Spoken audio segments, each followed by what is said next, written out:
Hello everyone, here is the Clever Idiot and this is the 7th tutorial in C programming. In this tutorial, we are going to write a program in which we will take input from the user. But before that, let's discuss more about printf.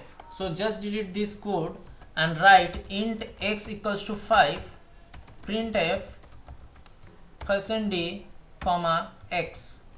And what this code will do, this code will print 5. Just run it and see, it is printing 5. Now how it works actually, we have to know about that.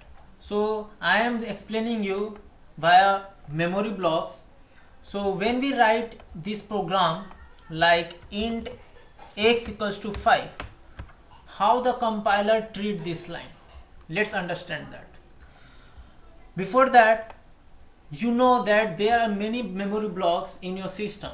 So I am taking just one memory block here. Okay. And what the compiler will do, as the compiler will read this line, the compiler will assign this variable name, that is x, to a memory block like int x. Okay. Now in your system there is a memory block which has a variable name or which has a name equal to the variable name x. And the next thing the compiler will do is will assign the value 5 to the variable x. Means will assign the value 5 to the memory block, that is 5. Now this memory block has the value 5 and has the name x. It is not sufficient because a memory block has three properties. One is the name, second is the value, and third is the by default it has a memory address. Suppose the memory address is 3204. Okay, so when the compiler will read this first line, it will do this whole work.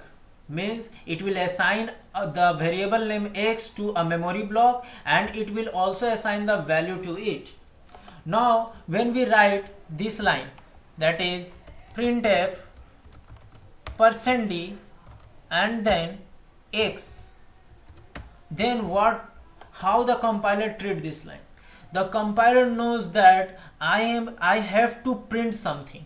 Why? Because the function of printf is defined in the standard input output header file. We have already discussed it, isn't it? So printf, the compiler knows what is the meaning of printf. So it looks for the data type, what data type it should print.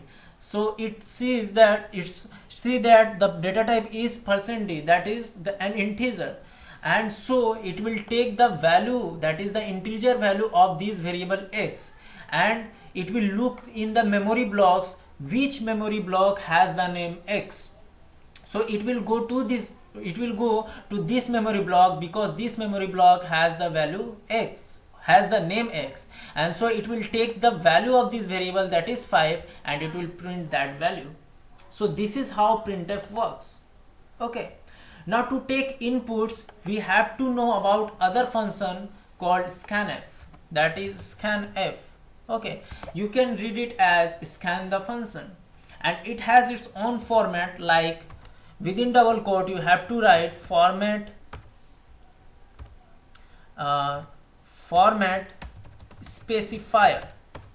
Okay, then give a comma and give the address of the variable. This is the format in which you should write the scanf function. So let's do it.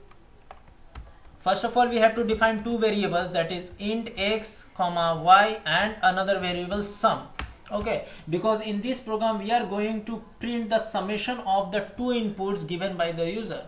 Okay, now sum is also a variable because it has no space in between. Okay, now what I am doing is printf enter the first number. Okay, and then scanf, the format of scanf is the data is format specifier, that is %d, because we are taking an integer input, comma the address of the variable. Now the address of which variable? The variable to which we want to save the value given by the user. So I want to save the first number in the variable x, so I have to give the address of x, but I don't know the address of x. So how we can write the address of x? We can write it simple by putting an ampersand before it, ampersand x. Now the compiler will understand that I want to take the address of x.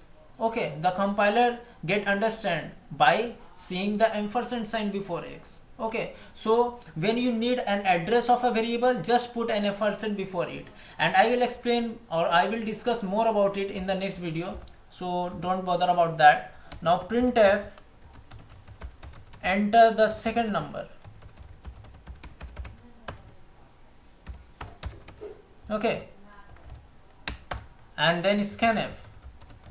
Don't forget to put a semicolon at the end of each statement, because it's the indication of statement termination. Okay, now I just save the first number in the variable address x, and I save the second number in the variable address y. Okay, now what I will do is I will just do this line, that is sum equals to x plus y.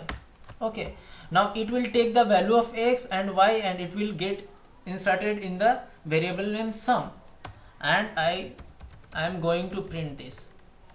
The summation is %d comma sum. And don't just think about this all codes, because I will explain it properly in the next video. So just run it, and it is asking for the first number, I am giving 15. It is asking for the second number, I am giving 63. So the summation should be 78, and the summation is 78. Okay, so it is an addition program. I will explain it more properly in the next video. Till that, if you like this video, press the like button. If you have any doubt, just comment below, share with your friends, subscribe the channel, and of course be a clever idiot. Thank you.